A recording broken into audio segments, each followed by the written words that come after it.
Hello. मैं doctor कौस्तुभ सोमलवार हूँ। मैं एक न्यूरोलॉजिस्ट हूँ और सोमलवार न्यूरो क्लिनिक नागपुर यहाँ पे प्रैक्टिस करता हूँ। तो चलिए आज जानते हैं कि इपिलेप्सी के बारे में, कि इपिलेप्सी ये बीमारी क्यूरेबल है क्या नहीं। ये बहुत एक कॉमन क्वेश्चन रहता है सारे पेशेंट्स का, कि इपिलेप्सी के पेशेंट्स में हमें पूरा क्योर हो सकता है या नहीं हो सकता। तो सबसे पहले हमें ये जानना जरूरी है कि इपिलेप्सी एक ऐसी बीमारी है जिसमें हमें लॉन्ग टर्म मेडिकेशंस की जरूरत पड़ती है।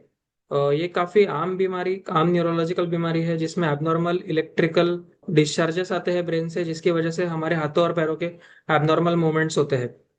तो बेसिकली इसमें कुछ चीजें बहुत जरूरी है। जैसे सबसे इम्पोर्टेंट है कि दवाई टाइम टू टाइम ले। और दवाई टाइम टू टाइम लेने से जो सीजर्स है या जो एपिसोड्स है जिसमें हाथ और पैर टाइट हो जाना, इस तरीके से जो झटके के एपिसोड्स होते हैं वो काफी कम हो जाते हैं और काफी हद तक कंट्रोल हो जाते हैं। तो बेसिकली इपिलेप्सी के पेशेंट्स में अराउंड जो 2/3 पेशेंट्स होते हैं उनमें दवाई बहुत अच्छे से काम करती है और उनमें सीजर कंट्रोल एक इवन सिंगल ड्रग से भी अचीव हो जाता है। बट ऐसे कुछ 33% है, 1/3 ऑफ द पेशेंट ऐसे होते हैं जिनमें हमें मल्टीपल दवाइयाँ देनी पड़ती है, या मल्टीपल दवाइयों के बावजूद भी पेशेंट ड्रग रेजिस्टेंट होते हैं, जिसका मतलब कि ड्रग्स के अलावा भी उन्हें पूरा इपिलेप्सी, पूरे जो उनके सीजर स्टॉप नहीं होते और सीजर्स चलते ही रहते हैं। तो ऐसे में और भी कोई ट्रीटमेंट ऑप्शंस है। बट अगर हम आम चीजों की बात करें तो मोस्टली जो 2/3 ऑफ द पेशेंट्स है उनमें एपिलेप्सी इवन सिंगल ड्रग से कंट्रोल हो जाता है। और ये क्यूरेबल बोलना, प्रोबेबली ये वर्ड बहुत अच्छा नहीं रहेगा, बट इसमें ऐसा होता है कि हमें कुछ ड्यूरेशन के लिए वो मेडिकेशंस को कंटिन्यू करना पड़ता है। और अगर मेडिकेशंस कंटिन्यू करने के बाद अगर सीजर कंट्रोल कुछ सालों तक बहुत अच्छा है, एक भी एपिसोड सीजर का नहीं हुआ, तो उसे डॉक्टरों के सल्ले से धीरे धीरे कम करके बंद किया जाता है। ये दवाई कृपया अपने मन से एकदम से अचानक से स्टॉप ना करें, क्योंकि ऐसे अचानक से दवाई बंद करने से फिर से सीजर प्रेसिपिटेट होने का रिस्क होता है। तो अपने डॉक्टर ने बताई हुई दवाइयाँ टाइम टू टाइम ले और उनके सल्ले से ही उसे धीरे धीरे कम करें जब सीजर कंट्रोल सही रहे। यूजुअली ये ड्यूरेशन 3 से 5 साल का होता है। इसमें बाकी भी कई फैक्टर्स होते हैं, जैसे आपका एमआरआई स्कैन, अगर एमआरआई में कुछ एबनॉर्मेलिटीज है तो या एमआरआई में कई स्ट्रक्चरल कुछ लीजन है या कोई प्रॉब्लम्स है, तो हमें टेपर करने में थोड़ा डिफिकल्टी होता है और सीजर रिकरेंस के चांसेस होते हैं। बट अगर ये सिंगल इवेंट या 2 टाइम इवेंट्स ऐसे रहे सीजर्स के, तो वो काफी अच्छे से कंट्रोल हो जाते हैं और दवाई अभी धीरे धीरे बंद हो सकती है। इसके अलावा कुछ ऐसे चाइल्डहुड एपिलेप्टिक बीमारी, कुछ जेनेटिक बीमारियां भी होती है जो भी काफी अच्छे से दवाइयों पे कंट्रोल हो जाती है।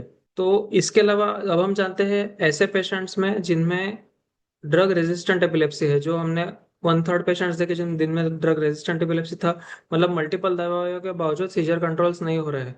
तो इनके ट्रीटमेंट में और भी कुछ ऑप्शंस होते हैं। कुछ हायर इन्वेस्टिगेशंस हमें करने पड़ते हैं, जैसे पेट स्कैन, मेग या वीडियो ईईजी, जिसके द्वारा हम ये देखेंगे कि एग्जैक्टली उनके सीजर्स ब्रेन के कौन से हिस्से से आ रहे हैं। और वो देखने के बाद कि वेदर वो पेशेंट एक सर्जरी करके क्योर या रिकवर हो सकता है या उसका सीजर फ्रीक्वेंसी कम हो सकता है क्या, ये डिसीजन हम उसके बेसिस पे लेते हैं। तो ये वो 1/3 ड्रग रेजिस्टेंट केसेस के लिए ये इस तरीके से कुछ और जांचें करनी पड़ती है, और जिसके आधारित पर हम और क्लैरिटी से बता पाएंगे कि सीजर कंट्रोल आगे कैसा रहेगा। इसके अलावा भी काफी सारे आजकल कुछ न्यूरो मॉड्यूलेशन के डिवाइसेस भी आए हुए हैं, जैसे वेगल नर्व स्टिमुलेशन एक है, या रिस्पॉन्सिव न्यूरो स्टिमुलेशन है, जिसके जिस वजह से ड्रग रेजिस्टेंट एपिलेप्सीज में सीजर एपिसोड्स का फ्रीक्वेंसी कम किया जा सकता है। ऐसे ही कुछ जेनेटिकली मेडिटेड एपिलेप्सीज होते हैं जिनमें कुछ कीटोजेनिक डाइट करके कहा जाता है, तो डाइटरी कुछ मॉडिफिकेशंस करके भी सीजर कंट्रोल कर सकते हैं। ये तो हो गई दवाई, सर्जरी, न्यूरोमॉड्यूलेशन और डाइट की बातें। बट अभी इसके बाद हमें एक और चीज जान लेना है कि दवाइयाँ जब हम ले रहे हैं तो हम कुछ डे टू डे हमारे इसमें कुछ टिप्स है जो हमेशा याद रखना है। एक पहली चीज है नींद। नींद की कमी या पूरी नींद ना होना, ये बहुत कॉमन ट्रिगर होता है एपिलेप्सी के पेशेंट्स में सीजर एपिसोड्स आने का। तो नींद हमेशा 7 से 9 घंटे के लिए।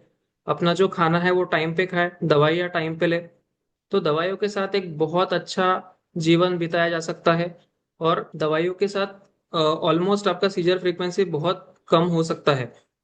तो मैं आपसे यही एक लास्ट एडवाइस देना चाहूंगा कि कृपया खुद से दवाई बंद मत करें, डॉक्टर को कंसल्ट करें दवाई कम करने से पहले जब सीजर कंट्रोल अच्छा हो। और सीजर कंट्रोल अच्छा भी रहे तो भी डॉक्टर के सल्ले लिए बिना उसे कंटिन्यू करते रहे। एंड डॉक्टर्स आपको सही गाइड करेंगे। डॉक्टर्स के हमेशा न्यूरोलॉजिस्ट के टच में रहिए। और इपिलेप्सी के साथ एक आम जीवन जिया जा सकता है, इसको प्लीज याद रखिए। Thank you.